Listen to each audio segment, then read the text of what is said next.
Pernahkah kamu terfikir mengapa pengikut Yesus percaya bahawa Alkitab adalah sama hari ini seperti semasa ia pada asalnya ditulis? Alkitab adalah kitab suci Tuhan, ditulis lebih daripada 1500 tahun dahulu.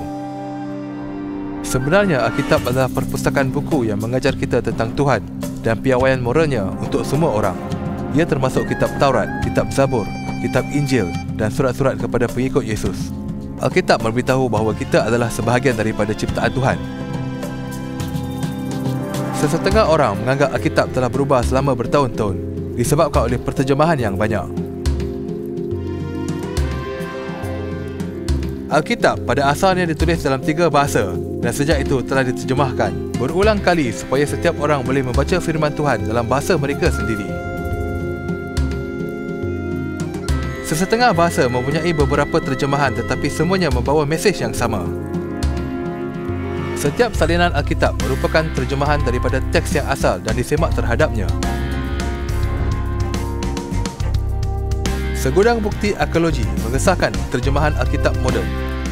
Sebagai contoh, terdapat sebanyak 981 naskah Alkitab purba yang telah dikarang sekitar kurun ke-3 sebelum Masihi, dan abad ke-1 Masihi ditemui berhampiran laut mati semasa pertengahan abad ke-20.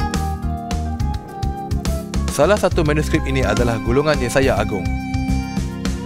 Ia merangkumi kesemua 66 bab dalam kitab Yesaya. Kitab Yesaya meramalkan tentang kehidupan serta kematian Yesus Kristus. Gulungan Yesaya Agung adalah sama dengan kitab Yesaya dalam Alkitab moden. Sebahagian Alkitab yang memberitahu kita tentang Yesus telah dikarang oleh pengikut-pengikutnya yang hidup semasa hayatnya pada abad ke-1. Mereka menghantar penulisan mereka ke rantau yang lain kepada pengikut-pengikut Yesus untuk mengesahkan penulisan mereka. Pengesahan dibuat dan ditulis semula dan dicetak serta dihantar kepada lebih ramai pengikut Yesus.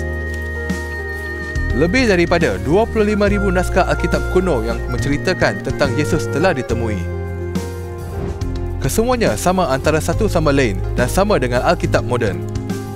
Juga terdapat Alkitab lengkap yang ditulis dalam bahasa Yunani dan dipamerkan di perpustakaan British.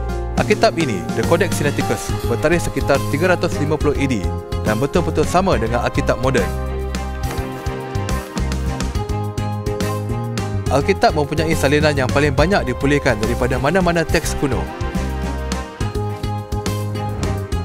Secara keseluruhan, bukti membuktikan Alkitab hari ini terdiri daripada kitab yang ditulis pada asalnya beribu-ribu tahun dahulu.